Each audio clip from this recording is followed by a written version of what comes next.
see I'm spending all my time with you. Driving through the states, don't know what awaits. It don't matter, I'm spending all my time with you. I'm spending all my time. I'm spending all my time with you. Oh, I'm spending all my time. I'm spending all my time with you. I see your smile. So, isa ito guys, sa color variant nung playful version, no? Which is itong standard version. So, before natin ikutan to, umpisahan muna natin guys sa kanyang technical specification. This one guys is powered by 110cc, 4-stroke, single overhead cam, air-cooled at ESP. Ito ay merong compression ratio na 10.0:1 at may lakas na 6.63 kilowatts at 7,500 RPM and max torque of 9.3 Nm at 1,000 RPM. Pagdating naman sa kanyang fuel tank capacity guys, meron siyang malaking fuel tank capacity ngayon na 4.2 liters at uma-average siya ng 58.2 km per liter. So kung yung nakaraang version guys is 4 liters, in-upgrade nila to ng 0.2, no, para madagdagan yung kanyang capacity sa kanyang fuel tank. So ngayon dito na tayo guys sa kanyang overall looks. So ang tawag sa color na to guys is Clipper Yellow. So marami nagre-request na i-review tong color na to. Sa personal guys, napakaganda ng pagkaka-yellow niya, napakatingkad, hindi siya yung tipong lasaw, no? And at the same time, yung nagustuhan ko din sa kanya guys is yung kanyang modern decals. So meron siyang decals dito, yung Honda, tapos yung Beat, and then dito sa bandang side fairings niya, meron siyang decals din dito na Honda at saka yung Beat. So color combination guys is blue, silver, black.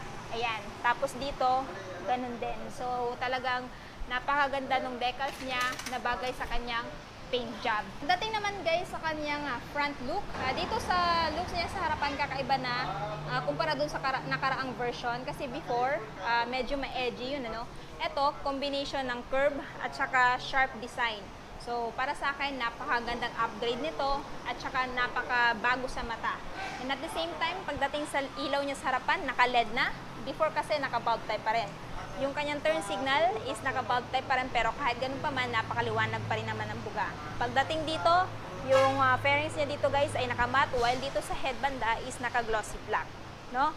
Dito tayo sa front fender. Ayan guys, may mga curve na ganyan or may mga edgy na ganyan. Nakakadagdag forma sa motor na to. At ang isa pa sa in-upgrade ni Honda pagdating kay Beat is yung combi brake.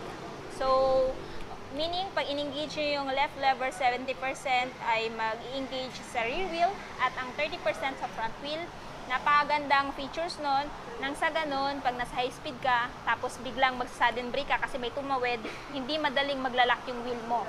No? Kahit hindi pa siya naka-ABS, since may combi brake siya, napakalaking tulong nun. Suspension sa front, ginamitan pa rin ng telescopic. Tapos dito, ay naka-single disc with single pot, which is yung brand ay Nissan. Front tire size guys is 80 by 90 by 14. Tubeless na tong isang to. At ang kinaganda nito, yung brand niya is Federal. Tubeless na din to guys, so meaning pag mapako to, hindi siya basta-basta ma-flat. Siguro maiwan yung pako dito before nyo pa po napansin na flat kayo. Ayan. Tapos dito, napakalinis ng design. No? Wala nang mapapasukan ng putik sa engine niya kasi ayan, siradong-sirado. So, dito tayo guys. Siya po ay equip pa rin ng park brake lock. Ayan, pag nasa incline kayo na lugar, i-engage nyo to para hindi siya dadaos-dos. Tapos sa levers is silver, ganun pa rin. And sa side mirror, medyo binago yata, no? Kasi parang kakaiba siya sa paningin ko ngayon. So, yung texture niya is matte, parang carbon matte fiber yung design niya dito. Ayan. So, para sa akin, nabagay siya dito sa looks ng motor na to. Isa pa guys, sa binago dito kay Honda Beat Playful version 3 is yung kanyang dashboard. Yung ilaw ng dashboard niya before is yellow-orange, while ngayon is blue na. Tapos, again, yung speedometer color niya, blue na rin, no? So, nandito yung speedometer. Tapos, dito makikita yung odometer niya guys, at saka yung fuel indicator. Pagdating dito, nandito yung kanyang high beam, low beam, tsaka yung kanyang turn signal indicator at eco indicator. Pagdating naman dito guys, ayan, kung dati yung susian ng upuan is nandito, no, dito ba or dun sa kabila, ngayon, nandito na. So, automatic, pag magbubukas kayo ng seat, bukas nyo to, pindutin nyo lang to. Ayan. Tapos magbubukas na yung seat niya. So, yung dating capacity is 11 liters, pero pinalaki ni Honda, ginawa ng 12 liters. Para sa akin, goods na goods yun, para mas marami kang mailagay dito. Yan. Isa yun sa naging selling point ngayon ni Honda Beat version 3. No? Yung mas malaking fuel tank capacity at malaking under seat storage. Dinagdagan niya pareho. Tapos dito, may nakaukit na bit. Meron na din siyang pride of ownership.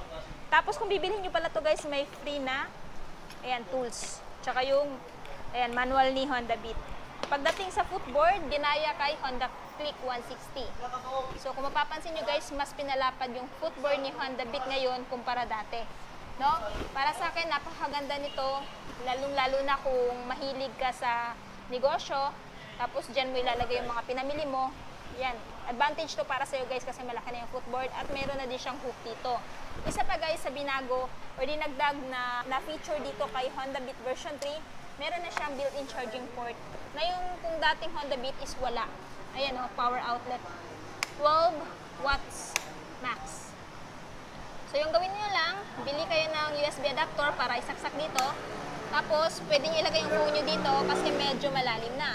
Pero kung nag-aalangan kayo, baka mahulog, bili na lang po kayo ng phone holder na pwede nyo ilagay, depende dito ba or dito. Depende sa inyo kung ano yung trip nyo guys. Pagdating dito, sa seat, ayan, ganun pa rin, wala pa rin pinagbago. Seat cover, medyo rough na din, no? Tapos nandito yung grab bar, ayan. And pagdating naman dito, equipped na din siya ng ACG, Alternating Current Generator, na kung saan pag pinaandar nyo to, tahimik na lang din. Kagaya nung kay Honda Click 125. Sa guard, binago din. Carbon matte fiber din yung design datingan dito. Matte pa rin, tapos nakamat din to. So, nandito yung apakan ng angkas. And pagdating naman sa usapong suspension, monoshock pa rin na ginamit. At unit swing. Monoshock unit swing suspension, braking system sa likod, drum brake, tire size sa likod na 90 by 90 by 14, tubeless tire. Ayan. And pagdating sa tail, ito yung tail niya guys. So, naka full assembly pa rin.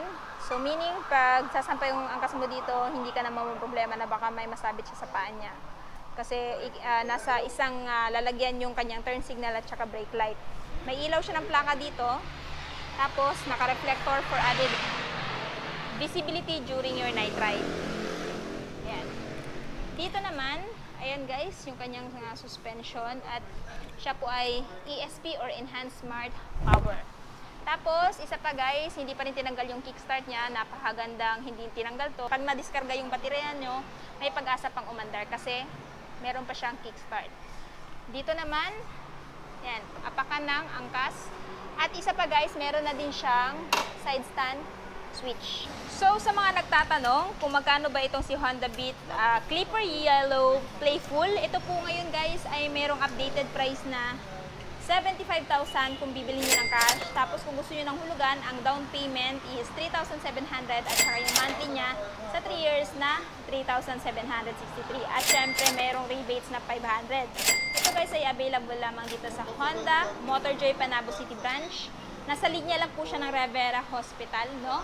And anyway, ilalagay ko na lang sa screen. Ayan, sa screen yung kanyang full address, maging yung phone number para makapag-inquire kayo regarding sa motor na to. Actually, nung last punta ko dito, maraming Honda Beat version 3 yung nakahilera dito. Pero ngayon wala na. Nagkakaubusan na. Isa na lang yung unit nila dito. Kaya pumunta na kayo dito para ma-purchase nyo na tong scooter na to.